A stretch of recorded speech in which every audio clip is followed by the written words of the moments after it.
नमस्कार, मी बजरंग बादशाह. नवीन jokes comedy सकट आपल्यासमोर हजर आहे. माझा एक मित्र भेटला खूप दिवसानंतर. मला त्याने विचारलं, का रे कसं काय चाललंय? मी म्हणलं एकदम मजेत. मी त्याला विचार, तुझं कसं काय चाललंय? एकदम मजेत. घरची मंडळी एकदम मजेत, बाहेरची मंडळी एकदम मजेत. पोराबाळा पोराबाळांचा अजिबात नाव ना काढायचं, अजिबात पोराबाळांचं नाव ना काढायचं. बाबा, मी काय तुझं बँक बॅलन्स विचारलं का? पोराबाळांबद्दल विचारलं ना? तुला माहिती नाही का, माझ्या पहिल्या पोरीच्या तू बारशाला आलता?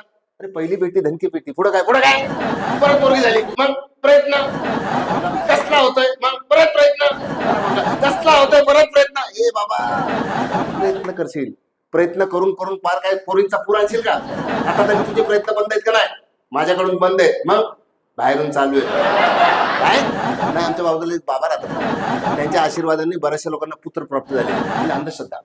अंधश्रद्धेवर काय विश्वास ठेवता आणि स्त्रियांना का कमी लेखता?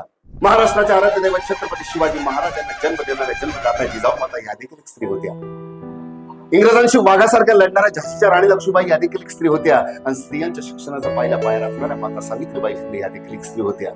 आणि भारताच्या पहिल्या महिला पंतप्रधान श्रीमती इंदिरा गांधी या देखील एक स्त्री होत्या. आमच्या भारताच्या गानकोकिळा सर्वसामान्य लता मंगेशकर या देखील एक स्त्री होत्या. आज आमच्या देशाला लाभलेल्या राष्ट्रपती द्रौपदी मुर्मू या देखील एक स्त्री आहे. भूतलावरच नव्हे तर अंतराळावर जाऊन ज्यांनी आपल्या देशाचा परचम फडकू केला त्या सुनीता विलियम्स या देखील एक स्त्री आहे. खेळाच्या माध्यमातून आपल्या देशाचं नाव देश विदेशात गाजवणाऱ्या पीटी उषा, सानिया मिर्झा या देखील स्त्रियाच आहेत. मग काय चाललंय कम्प्युटर जगात? नवपिढीच्या या नवयुगात सोनोग्राफी पाहून स्त्रीगर्भ क्षणितीचं पाहून हे पाप आपल्या डोही घेऊन दिवसांदिवस स्त्री भ्रूण हत्या मोठ्या प्रमाणात होत आहे. लक्षात ठेवा, आज मात्र स्त्रीगर्भ तुमच्या हृदयाशी बोलत आहे की बाबा, मी तुमची मुलगी आहे, आई मी तुझी मुलगी आहे, मलाही या जगात येऊ दे, मलाही जग पाहू दे. परंतु आम्ही तिच्याकडे दुर्लक्ष करीत आहे. गावोगावी, खेडोपाडी, शहरोशहरी दिवसांदिवस स्त्री भ्रूण हत्या मोठ्या प्रमाणात होत आहे. लक्षात ठेवा, स्त्री भ्रूण हत्या पापच नव्हे तर महापाप आहे, महापाप आहे, महापाप.